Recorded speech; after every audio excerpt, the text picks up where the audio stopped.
Have you ever walked into the kitchen and been hit by a smell so familiar it transported you straight back to your childhood dinner table? For me, that was always mi abuelita's kitchen.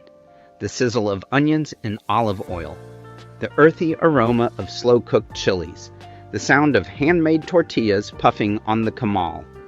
Those weren't just meals, they were memories. They were laughter around the table, cousins arguing over the last taco, and a grandmother who cooked with nothing but instinct, love, and a little pinch of this or that. So pull up a chair, smell the aromas of your own memories, and let's get started with a dish that appeared on our table more often than any other. 1. Caldo de pollo, traditional chicken soup. Caldo de pollo was my grandmother's cure for everything: colds, bad days, and even broken hearts. Whenever someone in the family wasn't feeling their best, a big pot would appear on the stove by afternoon. She'd simmer bone-in chicken for hours with carrots, potatoes, zucchini, corn on the cob, and handfuls of fresh cilantro. The broth was clear but deeply flavorful, filling the house with a comforting aroma that meant dinner was going to be special. We ate it with lime wedges, warm tortillas, and sometimes a spoonful of rice dropped right into the bowl. It wasn't fancy food, but it was food that made you feel safe, cared for, and completely at home. 2. Arroz Rojo, Mexican red rice. Arroz Rojo was on the table so often that it felt like the backbone of our family dinners. My grandmother toasted the rice in oil until it turned slightly golden, filling the kitchen with a nutty aroma before adding her blended tomato, garlic, and onion mixture. She never measured. Everything was done by feel. As the rice cooked, it soaked up all that flavor, turning a deep, beautiful red. By the time it was ready, every grain was fluffy and separate. This rice sat next to everything from enchiladas to grilled chicken, quietly tying the whole plate together. Even on nights when money was tight, Arroz Rojo made dinner feel complete and satisfying. 3. Frijoles refritos, refried beans. My grandmother's refried beans were nothing like the ones from a can. She started with dried pinto beans that had simmered all day until they were soft and creamy. Then she mashed them slowly in a pan with a little lard, salt, and patience. The result was smooth, rich, and comforting. The kind of food that didn't need anything else to shine. We spread them on warm tortillas, piled them onto sopas, or scooped them straight from the pot when no one was looking. These beans were simple, humble, and deeply satisfying. They reminded us that the best meals don't need to be complicated. They just need time and love. 4. Tacos al pastor. Tacos al pastor were always a reason to get excited. My grandmother marinated thin slices of pork in achiote, garlic, vinegar, and spices, letting it soak overnight so every bite was packed with flavor. She cooked the meat until the edges were slightly crispy, then chopped it finely and piled it onto small corn tortillas. Pineapple added a sweet contrast, while chopped onions and cilantro brought everything together. These tacos were messy, juicy, and impossible to eat quietly. Sunday nights felt like a celebration when al pastor was on the menu. We crowded around the table, grabbing seconds and thirds, knowing this was a meal worth slowing down for. 5. Chiles Rellenos. Chiles Rellenos felt like a special occasion dish, even when there was no celebration. My grandmother carefully roasted poblano peppers, peeled off the skins, and stuffed them with melting cheese, sometimes adding seasoned ground beef if she felt like making them extra filling. She dipped each pepper in fluffy egg batter and fried them until golden, before simmering them in a light tomato sauce. Cutting into one revealed steam, melted cheese, and rich flavor in every bite. We always served them with rice and beans, and they never failed to impress. Chiles Rellenos taught us patience, good food takes time, and some meals are worth every extra step. 6. Tamales de Rajas. Tamales de Rajas were never just a meal. They were an event. My grandmother would start early, soaking corn husks and preparing masa while the rest of the house slowly came to life. The filling was simple, but unforgettable. strips of roasted poblano peppers, mixed with onions, cheese, and just enough spice to warm you from the inside. She spread the masa by hand, wrapped each tamal with care, and stacked them in a steamer like little gifts waiting to be opened. When they were finally ready, we peeled back the husks to release clouds of steam and that unmistakable corn aroma. Eating them felt comforting and celebratory at the same time. 7. Enchiladas Verdes. Enchiladas Verdes were my grandmother's way of turning everyday ingredients into something special. She simmered tomatillos with garlic, onions, and green chilies, then blended everything into a bright, tangy sauce that filled the kitchen with a fresh, slightly spicy scent. Corn tortillas were quickly warmed, dipped into the sauce, and filled with shredded chicken before being rolled and layered onto a plate.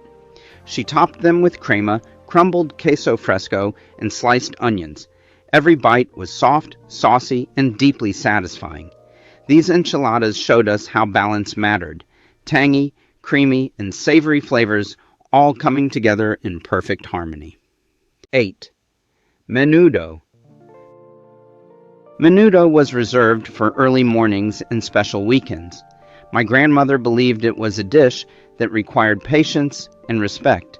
The pot simmered for hours, filling the house with the deep aroma of chili and spices. The broth was rich and red, with tender pieces of tripe and hominy floating throughout.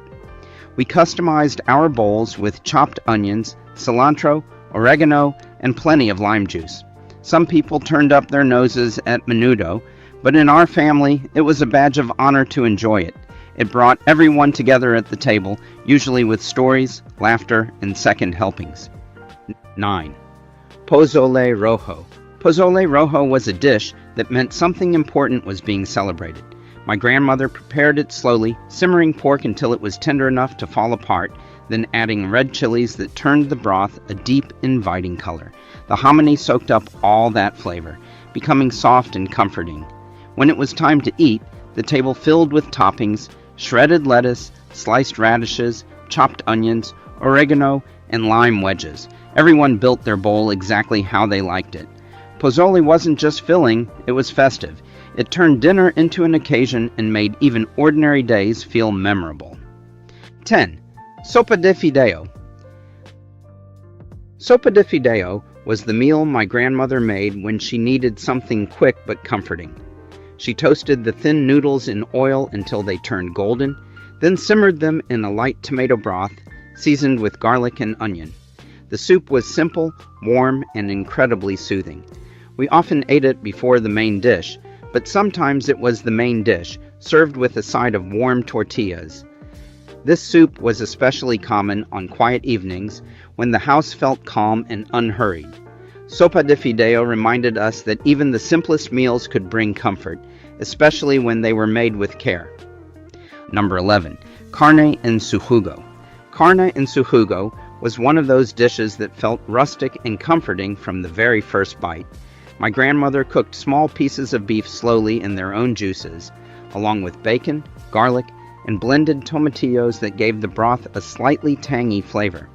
Pinto beans simmered right in the pot, making the dish hearty and filling.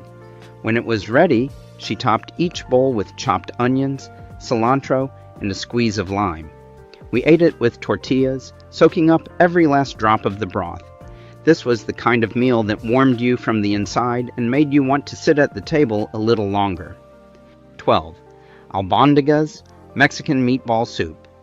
Albóndigas were my grandmother's answer to feeding a hungry family without fuss. She mixed ground meat with rice, herbs, and spices, rolling each meatball by hand before gently lowering them into a simmering tomato broth. Potatoes, carrots, and zucchini cooked alongside the meat, soaking up all that flavor. The soup was rich but light, filling without feeling heavy. Every spoonful felt balanced and nourishing. Albóndigas nights were always quiet and comforting, the kind of dinner where everyone ate slowly, talking about their day. It was food that felt thoughtful and grounding, perfect for bringing everyone back together after a long day. 13. Cochinita Pibil. Cochinita Pibil was one of my grandmother's most unforgettable dishes. She marinated pork in achiote, citrus juices, and spices, letting it rest until the meat was stained a deep red and full of flavor. Traditionally wrapped and slow-cooked until tender, the pork practically fell apart at the touch. She served it with pickled red onions and warm tortillas, letting everyone build their own tacos. The flavors were bold, tangy, and slightly smoky. This wasn't an everyday meal. It was something special, usually saved for gatherings. When Cochinita Pibil was on the table, everyone knew it was going to be a good night. 14. Carnitas. Carnitas were all about patience and simplicity. My grandmother cooked pork slowly in its own fat until it became tender inside and crispy around the edges. The smell alone was enough to draw everyone into the kitchen. She chopped the meat into small pieces and served it with tortillas, salsa, chopped onions, and cilantro. Carnitas nights were loud and joyful, with everyone building tacos their own way. The contrast between crispy and juicy made every bite unforgettable. This dish taught us that good food doesn't need many ingredients, just time, care, and a willingness to wait for something truly delicious. 15. Mole Poblano. Mole Poblano was the dish that demanded respect. My grandmother treated it like a ritual, carefully toasting chilies, nuts, seeds, spices, and even a bit of chocolate before blending everything into a deep, complex sauce. It simmered for hours, filling the house with an aroma that felt almost magical. Served over tender chicken, mole was rich, slightly sweet, savory, and unlike anything else. This wasn't a meal she made often, but when she did, it meant something important was being honored. Mole taught us that tradition takes time, and that some recipes are meant to be passed down, not rushed. 16. Tortas Ahogadas. Tortas Ahogadas were messy in the best possible way. My grandmother used crusty bread filled with tender pork, then completely drenched the sandwich in a thin, spicy tomato chili sauce. There was no polite way to eat them. Sauce ran down your hands, onto the plate, and sometimes onto the table. She served them with pickled onions and warned us to be careful, though she always smiled when we ignored her advice. This was food meant to be enjoyed without restraint. Tortas Ahogadas reminded us that some of the best meals are the ones that don't worry about being neat, only about being full of flavor. Number 17. Sopas con todo.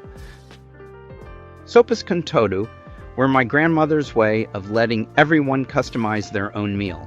She shaped thick corn bases by hand, pinching the edges just right before frying them until crisp outside and soft inside. Each sope was layered with refried beans, shredded meat, lettuce, crema, salsa, and crumbled cheese. The table turned into a small assembly line with everyone reaching for their favorite toppings. These dinners were lively and fun, filled with conversation and laughter. Sopas weren't rushed. They were meant to be built slowly and enjoyed together, making the meal feel interactive and shared. 18. Quesadillas de Flor de Calabaza. Quesadillas de Flor de Calabaza were simple, delicate, and unforgettable. My grandmother sautéed squash blossoms with onions and a touch of garlic, filling the kitchen with a light floral aroma. She folded the mixture into warm tortillas with melty cheese, cooking them just until everything came together. The flavors were subtle but comforting, a reminder that not every dish needed bold spices to be special. These quesadillas often appeared during the warmer months, when ingredients were fresh and abundant. They felt peaceful, almost quiet, and taught us to appreciate the beauty of seasonal cooking and gentle flavors. 19. Ceviche de Pescado. Ceviche de Pescado usually meant the weather was warm and the mood was relaxed. My grandmother marinated fresh fish in lime juice until it turned firm and opaque, then mixed it with tomatoes, onions, cilantro, and chili. The result was bright, refreshing, and full of life. She served it with tostadas, letting everyone scoop their own portion. This dish was light but satisfying, perfect for evenings, when no one wanted something heavy. Ceviche reminded us that cooking could be fresh and spontaneous, and that some meals were meant to feel breezy and effortless. 20. Pastel Azteca. Pastel Azteca was my grandmother's version of comfort layered into a dish. She stacked tortillas with salsa, shredded chicken, vegetables, and cheese, baking everything until it melted together into something warm and filling. Each slice revealed layers of flavor, soft tortillas soaking up the sauce and cheese stretching with every bite. This was a dish she made when she wanted to feed a lot of people without spending the entire day in the kitchen. Pastel Azteca felt familiar and reliable, a reminder that even simple meals could become family favorites when made with care. And there you have it, 20 meals that weren't just dinner, they were home. These dishes were born from a kitchen where measurements were made by heart, where chilies were toasted by smell and memory, and where every plate served came with a story. Grandmothers are the keepers of recipes and traditions, the guardians of flavor and love. When I close my eyes and think of these meals, I don't just taste the food. I hear the clatter of plates, the laughter of cousins, the voice of Abuelita calling us to eat before it gets cold. If you try any of these at home, don't just cook them. Make them with love, with your own stories, and with someone you care about, because that's what Abuelita would want.